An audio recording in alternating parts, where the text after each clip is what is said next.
Assalamualaikum warahmatullahi wabarakatuh. Perkenalkan, nama saya Muhammad Farid Asrofi dan di sini saya akan menjelaskan sedikit tentang manajemen resiko. Nah, ngomong-ngomong tentang manajemen resiko, sebelum kita masuk ke manajemen resiko, kita harus terlebih dahulu mengetahui apa itu resiko. Karena menurut para ahli seperti Vaughan dan Vaughan, risiko ialah suatu kondisi di mana terdapat kemungkinan penyimpangan yang berlawanan dari hasil yang diinginkan. Kemudian menurut Merna dan Althani, resiko terkait dengan kejadian yang dapat diprediksi secara statistik dan ketidakpastian karena ketidaktahuan atas variabilitas yang tidak dapat diprediksi secara umum. Kemudian resiko menurut Wahyudi, resiko merupakan konsekuensi atas pilihan yang mengandung ketidakpastian yang berpotensi mengakibatkan hasil yang tidak diharapkan atau dampak negatif lainnya yang merugikan bagi pengambil keputusan.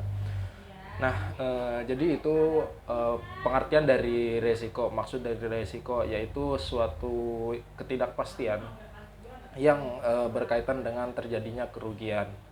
Seperti itu. Nah, setelah kita mengetahui resiko, kemudian kita masuk ke dalam dimensi resiko itu sendiri atau sesuatu yang berhubungan dengan resiko. Yang pertama ada ketidakpastian, karena itu sudah menjadi resiko, ya kan? Kita tidak tahu resiko itu akan datang atau tidak. Kemudian yang kedua itu hasil yang tidak diharapkan.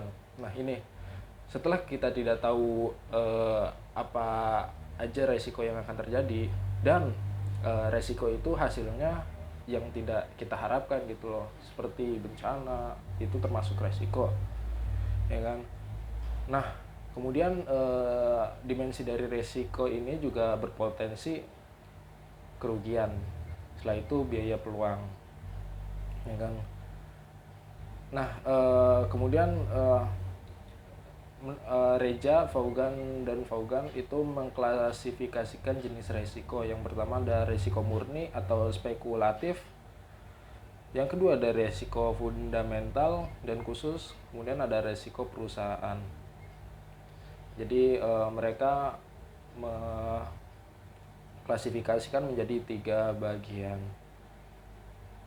Nah, yang resiko murni itu contohnya seperti kebakaran, kecelakaan, kemudian ada investasi saham karena itu di luar prediksi dan itu bukan internal, seperti itu. Nah, kemudian ada resiko fundamental itu seperti kerugian di mana asal dan akibatnya bersifat umum seperti gempa bumi, inflasi, banjir. Itu kan bersifat umum, menyeluruh, seperti itu.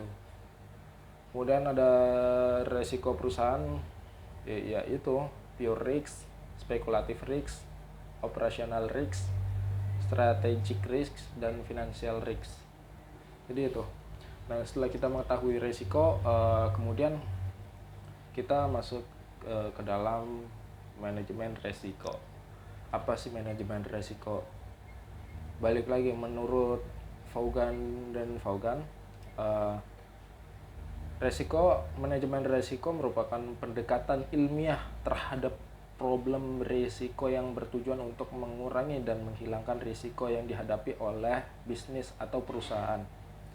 Nah, kemudian menurut Mirna dan Althani, manajemen resiko merupakan sekumpulan tindakan yang diambil oleh individu atau perusahaan dalam usahanya berubah risiko yang timbul dalam bisnis, ya kan? Jadi itu pengertian manajemen risiko menurut para ahli. Nah, kita masuk ke karakteristik manajemen risiko itu sendiri. Yang pertama, karakteristik manajemen risiko itu adalah sebuah pendekatan ilmiah dengan melibatkan berbagai macam disiplin ilmu seperti manajemen, keuangan, matematika, statistik. Jadi dengan mempelajari ini, kemungkinan kita bisa memprediksi manajemen risiko itu sendiri. Nah, yang kedua, dari karakteristik manajemen risiko itu meliputi serangkaian prosedur dan teknik seperti mengidentifikasi, pengukuran, pemantauan, kemudian pengendalian. Jadi setelah kita mempelajari ilmu-ilmu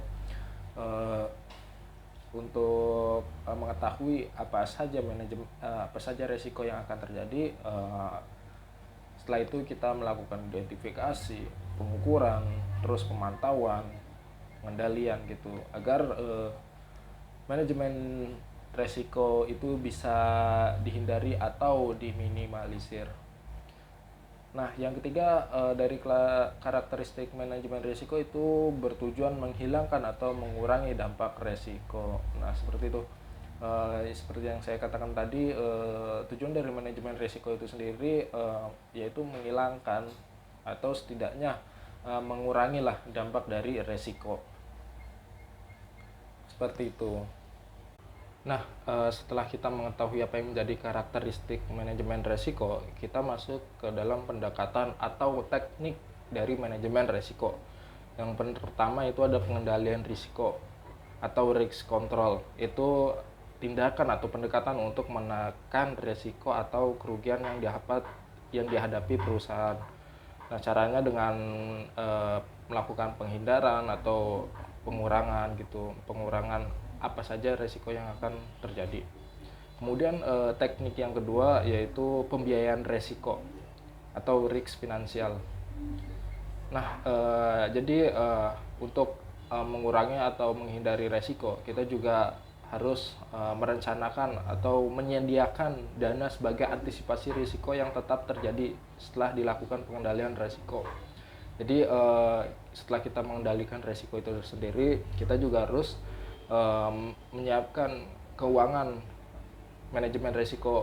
manajemen keuangan resiko kita, agar ketika resiko itu terjadi kita sudah mengantisipasinya. Oke, sekian itu saja yang bisa saya sampaikan. Kurang lebihnya mohon maaf. Wallahul muwaffiq ila aqwamit thoriq, wabillahi taufiq wal hidayah. Wassalamualaikum warahmatullahi wabarakatuh.